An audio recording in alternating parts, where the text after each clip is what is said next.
계시나 하나님 앞에 고백하도록 하겠습니다. 나는 전능하신 아버지 하나님 천지의 창조주를 믿습니다. 나는 그의 유일하신 아들 우리 주 예수 그리스도를 믿습니다.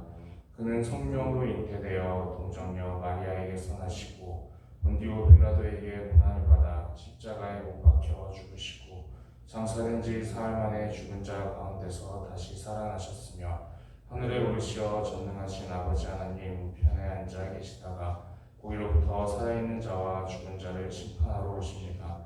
나는 성령을 믿으며 거룩한 공교회와 성도의 교제와 죄를 용서받는 것과 몸의 부활과 영생을 믿습니다. 아멘. 함께 찬송가 200장 함께 찬양하시겠습니다. 찬송가 200장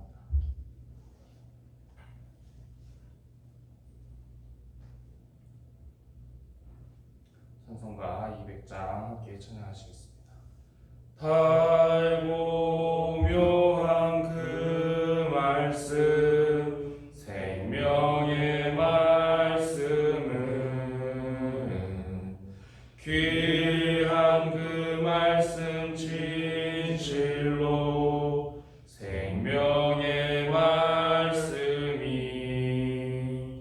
나의 길과 믿음 밝히 보여주니 아름답고 귀한 말씀 생명샘이로다.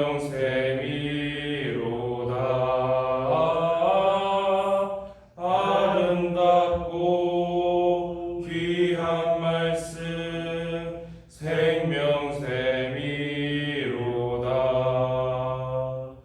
귀한 주님의 말씀은 내 노래 되도다. 모든 사람을 살리는 생명의 말씀을 값도 없이 받아 생명길을 가니 아름답고 귀한 말씀 생명샘이로다.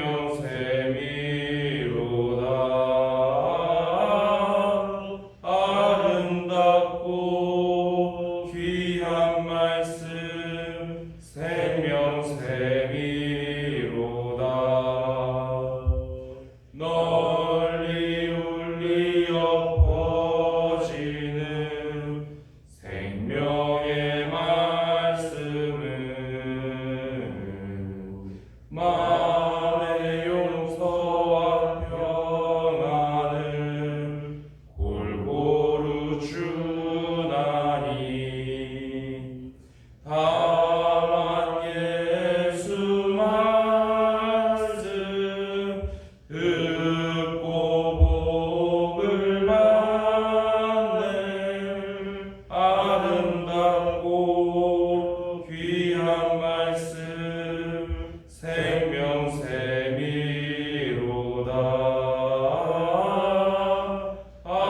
아름답고 귀한 말씀 생명샘이로다.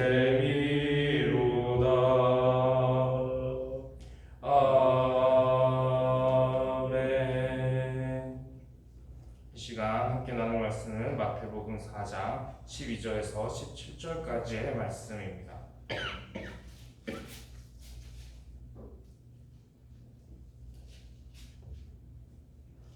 마태복음 4장 12절에서 17절까지의 말씀입니다. 본문 말씀을 교독하여 읽도록 하겠습니다.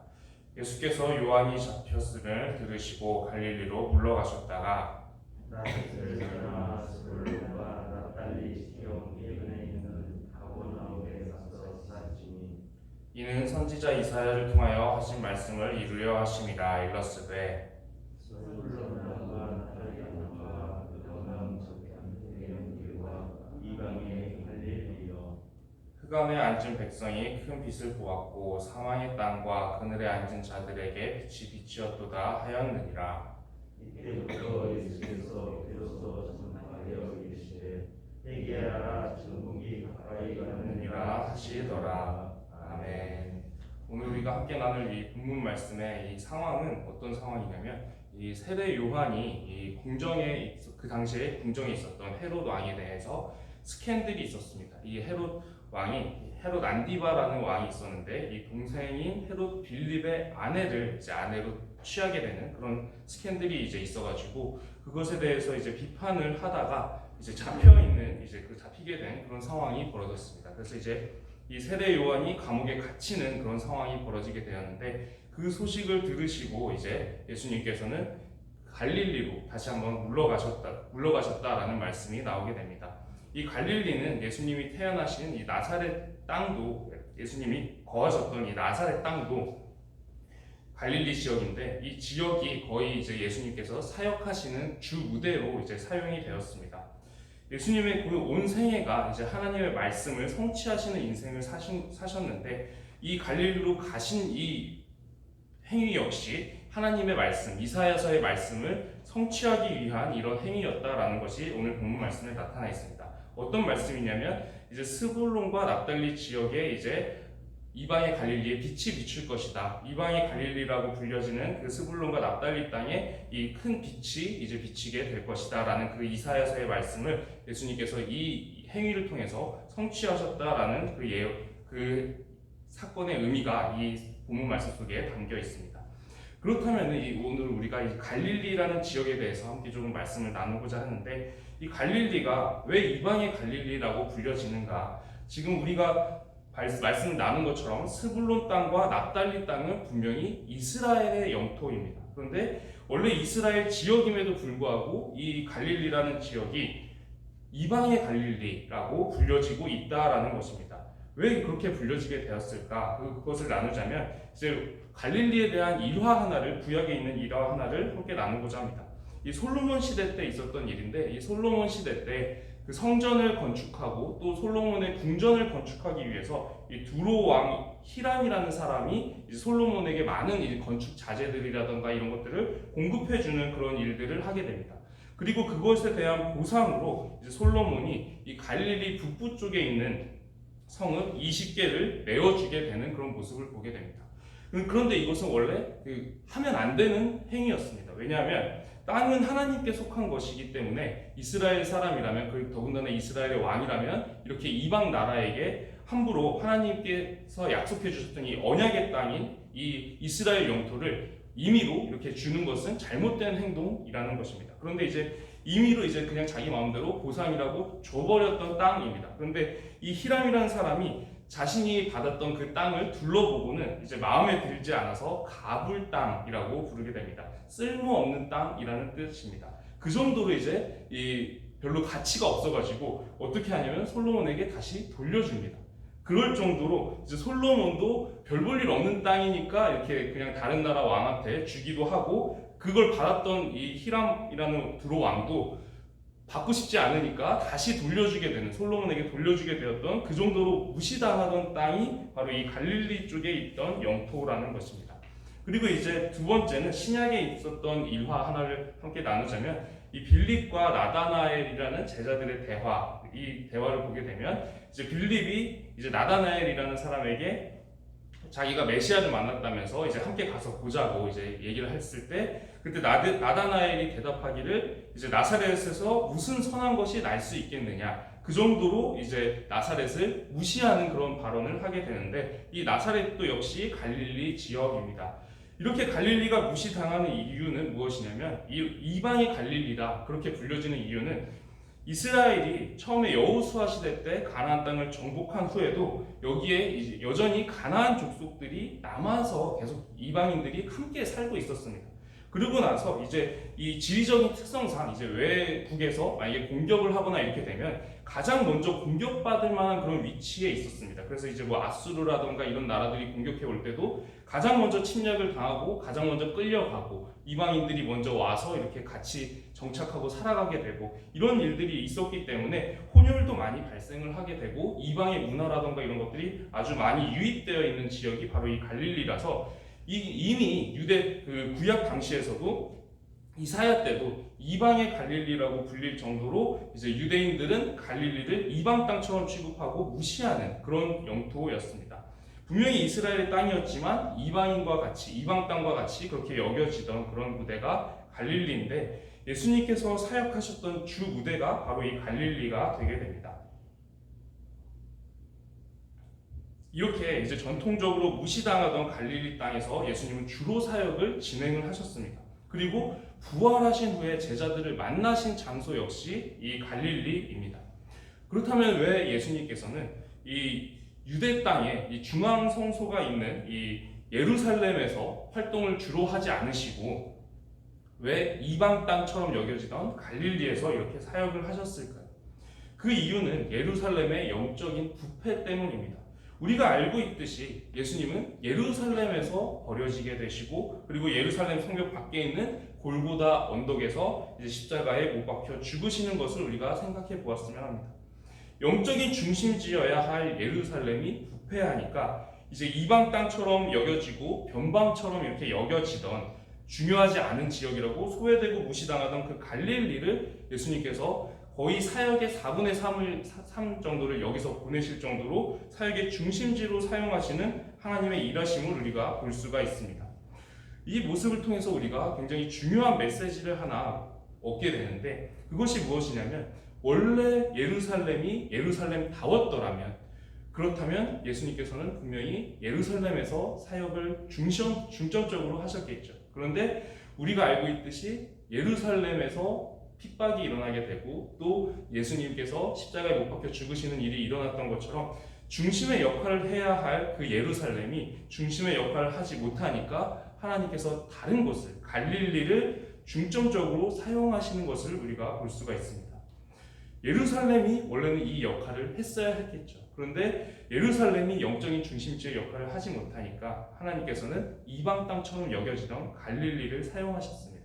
유대인들이 주의 백성답지 못하니까 이방인들이 주의 백성을 삼으셔서 또 하나님의 일들을 계속해서 이어가셨습니다. 오늘날에는 하나님께서 교회와 그리고 오늘날의 주의 백성들인 크리스찬에게 주께서 맡기신 사역들이 있고 하나님께서 바라시는 바가 우리에게 있습니다. 그럼에도 불구하고 우리가 만약에 예루살렘처럼 그 영적인 중심의 역할을 하지 못한다면 우리 역시 귀하게 쓰임받지 못하고 또 우리를 대신해서 갈릴리가 귀하게 쓰임 받았던 것처럼 다른 어떤 대상이 어떤 사람이 귀하게 쓰임을 받을 수가 있다는 것입니다. 그 역할에 합당하지 못했기 때문에 하나님께서 귀하게 쓰시는 그 역할에 합당하지 못했기 때문에 예수님은 예루살렘이 아니라 갈릴리를 사역의 주 무대로 사용을 하셨습니다. 원래 예루살렘에게 맡겨졌어야 하는 역할인데 예루살렘이 부패하고 또 하나님을 오히려 대적하는 그런 상황 가운데 있으니까 오히려 이방 땅처럼 여겨지던 이 갈릴리를 사용하시는 그 하나님의 모습을 보면서 오늘날에도 우리가 어떻게 신앙생활을 해야 하는가 그 부분에 대한 메시지를 그리고 교훈을 우리가 얻기를 소망합니다. 우리가 우리의 영혼을 위해서라도 우리가 주의 백성답기를 소망합니다. 그리고 우리를 통해서 하나님께서 그 사역이라든지 아니면 하나님께서 주의 백성들에게 바라시는 바들이 우리를 통해서 하나씩 이루어지면서 또 하나님께서 오늘 우리에게 하루라는 소중한 시간을 허락하여 주셨는데 그 하루라는 시간을 잘 사용하면서 우리가 하나님의 백성답게 살아가면서 그 영적인 중심에서 이제 벗어나는 일이 없기를 소망하고 기도드립니다. 오늘 말씀을 기억하면서 함께 기도드리도록 하겠습니다. 함께 말씀을 기억하며 기도드리겠습니다. 하나님 아버지, 오늘 우리가 이 이방의 갈릴리에 대한 말씀을 함께 나눴습니다. 이스라엘의 영토였음에도 불구하고 이방 땅처럼 취급받던 그곳에 하나님께서 주로 사역하셨던 그 무대로 삼으시고 또 예수님께서 비로소 전파하여 이제 이르시되 회개하라 천국이 가까이 왔느니라 그 복음의 메시지를 먼저 선포하셨던 그 땅이 이제 갈릴리임을 우리가 보게 됩니다. 하나님, 예루살렘에서 이 일이 일어났어야 했는데 이 일들이 예루살렘이 부패하자 갈릴리에서 일어나는 모습을 보게 됩니다. 하나님, 우리의 마음의 중심과 우리의 신앙이 부패하지 않도록 하나님께서 우리를 눈동자처럼 지켜주셔서 우리가 하나님 앞에서 계속해서 영적인 중심의 역할을 잘 수행할 수 있도록 하나님께서 이끌어 주시옵소서. 우리의 마음과 우리의 신앙을 주관하여 주시고 우리의 걸음을 인도하여 주셔서 우리가 부패했던 예루살렘과 유대인들의 모습을 닮아가는 것이 아니라 정말 하나님께서 귀하게 사용하시고 또 영적인 중심으로 삼으실 만한 그런 귀한 크리스천들 될 수 있도록 하나님께서 우리를 이끌어 주시옵시고 오늘도 함께하여 주시옵소서. 살아계신 우리 주 예수 그리스도의 이름으로 기도드립니다. 아멘. 하늘에 계신 우리 아버지, 아버지의 이름을 거룩하게 하시며 아버지의 나라가 오게 하시며 아버지의 뜻이 하늘에서와 같이 땅에서도 이루어지게 하소서. 오늘 우리에게 일용할 양식을 주시고 우리가 우리에게 잘못한 사람을 용서하여 준 것 같이 우리 죄를 용서하여 주시고 우리를 시험에 빠지지 않게 하시고 악에서 구하소서. 나라와 권능과 영광이 영원히 아버지의 것입니다. 아멘. 오늘은 나라와 민족을 위해서 기도드리도록 하겠습니다. 우리나라가 이 세상 가운데에서 정말 영적인 중심지가 될 수 있기를 함께 기도하기를 소망합니다. 그리고 이 시대를 살아가는 우리가 주의 백성답게 살아가면서 유대인들이 했던 실수, 예루살렘이 했던 실수를 반복하지 않도록 함께 기도드리도록 하겠습니다. 함께 통성으로 기도하시겠습니다. 하나님 아버지 감사합니다.